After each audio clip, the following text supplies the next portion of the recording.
안녕하세요, 여러분. 오늘 제가 쉬운 문제 하나 내보겠습니다. 다음 병원 중에 어느 병원의 인테리어가 가장 화려하다고 생각하세요?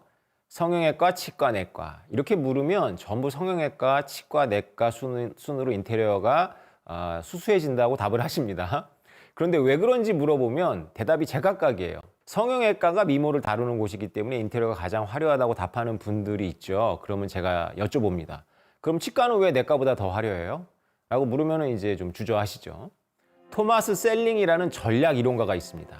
이분은 노벨 경제학상을 받으신 분입니다. 이분은 1960년대에 미소 냉전으로 핵전쟁이 인류를 멸망시킨다는 공포가 지배할 때 전략 이론을 선구적으로 연구하신 분이에요. 이분이 만든 이론들이 비트코인과 블록체인 그리고 스마트 계약의 기본 원리로 쓰이고 있습니다. 블록체인을 기술로만 보면 안 되는 이유가 바로 가장 근본적인 원리는 경제학이나 전략이론 같은 인문학에 기초하고 있다는 거죠. 자, 토마스 셀링 이분이 만든 문제가 하나 있습니다.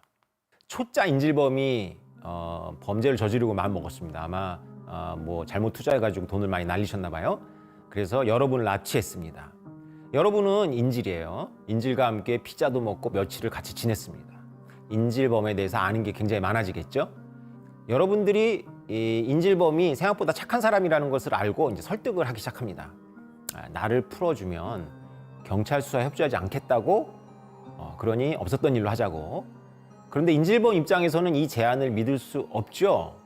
그래서 이 초짜 범죄자는 안타깝게도 초짜지만 여러분을 죽일 수밖에 없게 됩니다. 그러면 이 문제를 누가 풀어야 하나요? 여러분 같은 인질이 풀어야 하나요? 아니면 인질범이 풀어야 하나요? 네, 이것은 여러분이 풀어야 할 문제입니다. 여러분이 풀어야 하는 이유는 여러분이 그래야만 억울한 죽음을 면할 수 있기 때문이죠. 이때 인질이 신고하거나 경찰 협조하지 않겠다고 맹세를 한다고 해도 인질범이 믿을 수 없지요.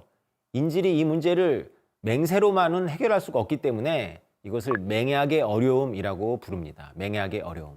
그런데 답이 있습니다. 여러분 자신의 치명적인 약점을 알려주는 거예요. 여러분이 풀려나고 나서 약속을 어기면 인질범은 여러분의 비밀을 폭로해서 엄청난 타격을 가할 수 있게 되죠. 즉 인질범에게 내가 약속을 어길 때 너는 나를 응징할 수 있어. 그 수단을 제공하라는 겁니다. 핵심은 바로 응징입니다. 미소 간의 핵전쟁이 안 일어났던 것도 바로 응징 때문이죠. 미국이 핵을 쏘면 소련이 핵으로 응징하고 소련이 핵을 쏘면 미국이 핵으로 응징해서 둘 다 결정적인 타격을 입기 때문에 평화를 지켰던 거죠. 오히려 핵이 평화를 가져왔다. 이렇게 전략 이론가들은 생각을 합니다. 우리가 누군가를 신뢰할 수 있는 이유는 그를 응징할 수 있기 때문이라는 거예요. 자, 이게 우리의 발상의 전환을 우리는 원래 알고 있는데 이 학자들이 연구해서 알려주는 거죠.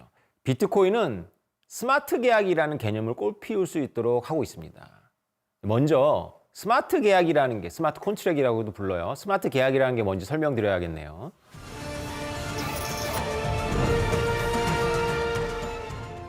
스마트 콘트랙 혹은 스마트 계약은 법원이나 신뢰하는 중앙의 개입 없이 자동적으로 계약이 이행되는 것을 말해요.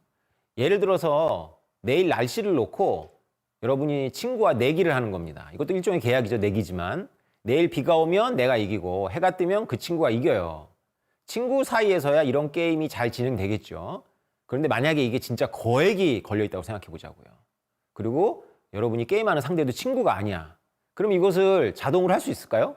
이것을 중재하는 회사나 법원이 필요하겠죠. 그런데 스마트 계약을 이용하면 법원이나 회사의 도움 없이 비가 오면 나에게 비트코인이 떨어지고 해가 뜨면 친구에게 비트코인이 떨어지게 할 수 있어요. 스마트 계약의 주된 원리가 바로 토마스 셀링이 말한 응징입니다. 스마트 계약에서는 상대방의 협력을 얻기 위해서 자신을 먼저 구속해요, 스스로. 그런 방법을 사용합니다.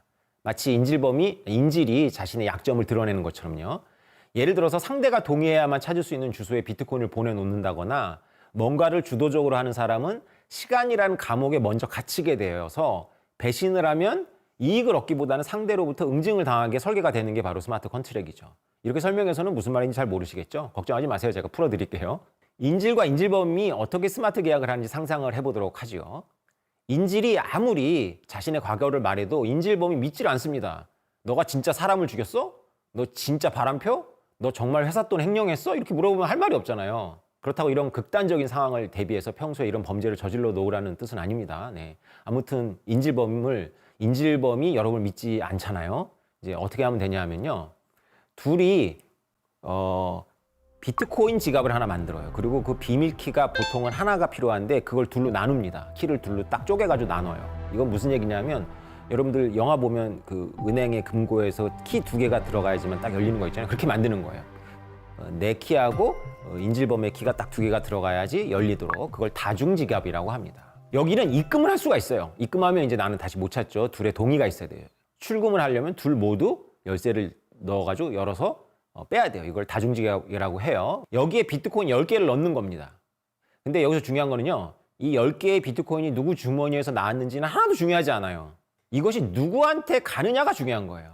자, 인질범이 여러분을 풀어줘요. 그리고 인질범이 밀항선이나 비행기를 타고 외국에 나가요. 그리고 외국에 나가서 인터넷을 해요. 그래서 이 인질범의 아이디가 외국에서 뜨면 그 10비트코인이 여러분 지갑으로 이동을 해요. 이 지갑은 여러분만 열 수 있어요. 여러분 키로 열면 열립니다. 여러분께 되는 거예요. 그러면 여러분은 이 10비트코인을 얻기 위해서 인질범이 외국에 나가서 인터넷 접속하기를 바래야 되겠죠. 근데 만약에 여러분이 풀어줬는데 배신해가지고 인질범이 경찰에 잡히고 그 경찰에 잡혔으니까 당연히 감옥에 가겠죠? 그러면 그 비트코인 누구의 것도 안 돼요. 그러다가 시간이라는 것 때문에 한 20년쯤 지나서 인질범의 지갑으로 떨어져요. 인질범은 이제 교도소에서 나와서 10비트코인을 얻게 되겠죠. 인질범의 지갑의 비밀키는 인질범의 머릿속에 있어요. 그래서 아무리 형사가 뺏으려고 해도 뺄 수가 없죠. 이것이 비트코인입니다. 뭐 형태를 갖고 있는 게 아니니까요. 자, 이런 계약이 스마트 계약이에요. 이제 이해되셨죠? 여러분은 10비트코인이라는 막대한 자산을 얻기 위해서 인질범이 외국에 나가서 스마트폰이나 인터넷을 이용해서 위치가 찍히는 게 좋지 않겠어요? 그러면 인질범은 여러분이 자신을 배신하지 않을 거를 거꾸로 믿을 수가 있게 되는 거죠.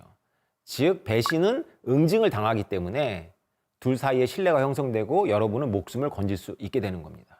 블록체인은 자신의 재산이나 선택권을 내가 마음대로 발휘할 수 없다는 것을 상대하게 믿게 할 수가 있어요.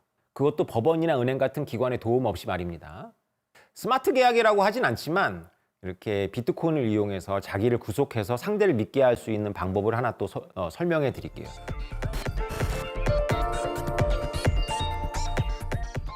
비트코인을 초창기에 프로그래머블 머니라고 불렀어요. 다시 말해서 프로그램을 할 수 있는 돈이다 이렇게 불렀는데요.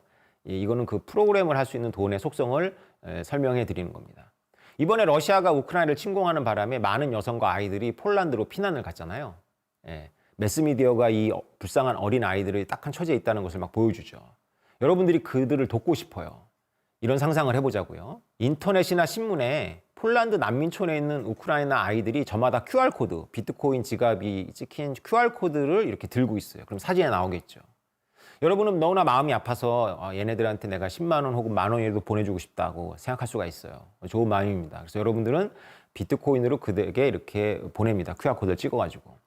그런데 이 아이들의 지갑은 10만 원의 한도를 갖고 있어요. 그래서 이미 어떤 아이가 9만 원을 받았다면 여러분이 2만 원을 넣으면 1만 원만 들어가고 1만 원 튕겨 나오게 되겠죠. 이게 프로그램 할 수 있는 돈의 특징입니다. 당연히 지갑에 한도가 있다는 것을 후원자들이 알도록 공개가 되어 있겠죠. 비트코인은 프로그램이 투명합니다. 직관적으로 생각해 보자고요. 이런 한도가 정해진 지갑은 아이들 입장에서는 불리하겠죠. 그러나 후원자는 여러분들의 마음은 그게 아니잖아요. 긴급한 상황에 놓인 아이들을 돕고 싶을 뿐이지 횡재하도록 하고 싶은 건 아니잖아요. 될 수 있으면 여러 사람들이 도울 텐데 그 혜택이 여러 명한테 골고루 가는 게 좋지 않겠어요? 그래서 아이들은 스스로 자신을 구속하는 한도가 정해진 지갑을 보여주는 거예요. 이것도 왠지 그 토마스 셀링이 말한 응징하고 비슷하지 않나요? 한 명에게 돈이 몰리는 것을 방지할 수 있다는 믿음을 후원자들에게 주는 거예요. 그래서 신뢰를 얻는 거죠. 즉, 원조와 관련해서 의심할 수 있는 수많은 문제들을 비트코인과 스마트 계약이 해결할 수가 있습니다. 누굴 돕고 싶어서 어떤 단체나 이런 데 돈을 보냈는데 혹시 그 단체가 중간에 너무나 많은 비용을 쓰는 거 아니야? 그리고 그 단체가 진짜로 필요한 사람한테 찾아줄까?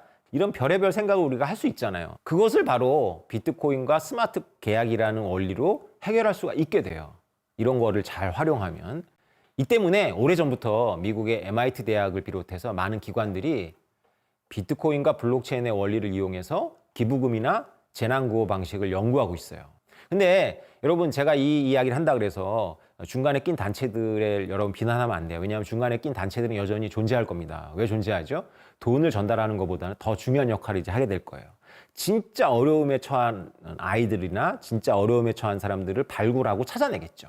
그리고 돈은 그 단체가 받는 것이 아니라 이 암호화폐를 이용해서 여러분들이 직접 쏠 수가 있어요. 그것도 정해진 한도의 지갑을 통해 가지고 굉장히 좋겠죠. 스마트 계약의 원리가 바로 인문학에서 나온 이런 토마스 헬링 같은 전략 이론가가 만든 그런 응징과 신뢰라는 것에 대해서 여러분 어떻게 생각하세요? 네, 여러분 놀라셨죠? 비트코인과 암호화폐 블록체인은 기술적인 아이디어로 먼저 접근하는 것이 아니라 인류가 만들어낸 수많은 난제들, 즉 인문학적 난제들을 풀도록 되어 있어요. 모두 푸는 건 물론 아니지만 이렇게 긴급 구호라든가 이런 것들 상당히 해결해야 될 문제들이거든요.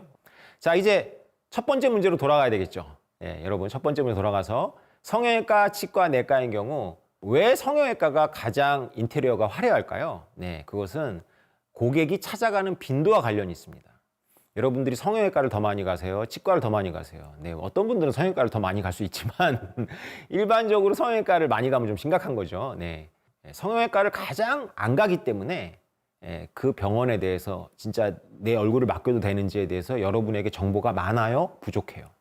자, 다시 말해서 성형외과, 치과, 내과의 순은 무슨 순이냐면 여러분들에게 정보의 순입니다. 여러분들은 병원을 정할 때 성형외과에 대한 정보가 가장 부족하고 치과는 좀 더 많고 내과는 아주 많죠. 왜냐하면 내과는 자주 가면 못 고치면 안 가면 되는 거고 치과도 가서 막 이빨이 아프기만 하고 통증이 안 가셔 그러면 안 가면 되는데 성형외과는 갔다가 얼굴이 망가지면 안 가면 되는 문제가 아니잖아요. 그래서 이것은 정보 문제이며 신뢰 문제입니다. 즉 다시 말해서 오늘 강의의 주제인 맹약의 문제가 맹약의 어려움이 성형외과에서 발생을 해요. 그래서 일부 학자들은 인테리어를 과도한 소비로 보고 있고 이것을 일종의 자기 응징이라고 보고 있습니다. 이게 왜 응징이 되느냐 하면요.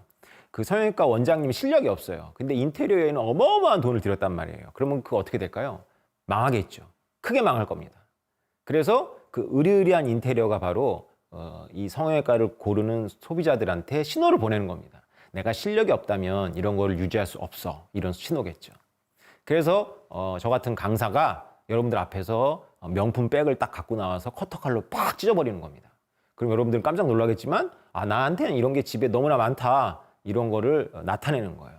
이것은 농담이 아니라 실제로 그 아메리칸 원주민들 사이에서는 포트레치라는 이름으로 주기적으로 행해지는 거이기도 했어요. 아주 값 나가는 것을 태우면 부족민들이나 이웃에 초대받은 귀빈들이 막 박수를 치는 거죠. 그게 모두 나한테 덤비지 마. 나는 이런 거 엄청 많어. 라고 하는 신호를 보내는 것이고 자기 응징인 거죠. 여러분 오늘 신뢰의 근간이 뭐라고요? 네, 인문학에서는 신뢰의 근간을 친밀도로 보지 않습니다. 네, 신뢰의 근간을 응징이라고 보고 있고 그 응징이 비트코인과 스마트 콘트랙에 잘 녹아 들어가 있습니다.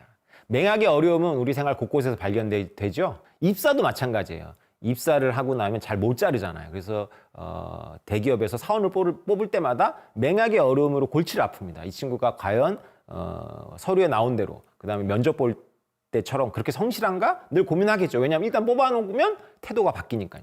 네, 정보는 부족하잖아요. 만약에 수시로 자를 수 있다면 정보 내과랑 비슷하기 때문에 정보가 그렇게 중요하지 않아요. 학력도 별로 중요하지 않아요. 일단 뽑아놓고 일 잘하면 계속 쓰는 거고 학력이 아무리 훌륭해도 뭐 뽑아놨는데 별 볼 일 없으면 내보내면 되는데 우리가 학력을 보고 뭘 보는 건 모두 값비싼 신호기 때문이에요. 네, 여러분 다음 시간에 뵙겠습니다. 감사합니다.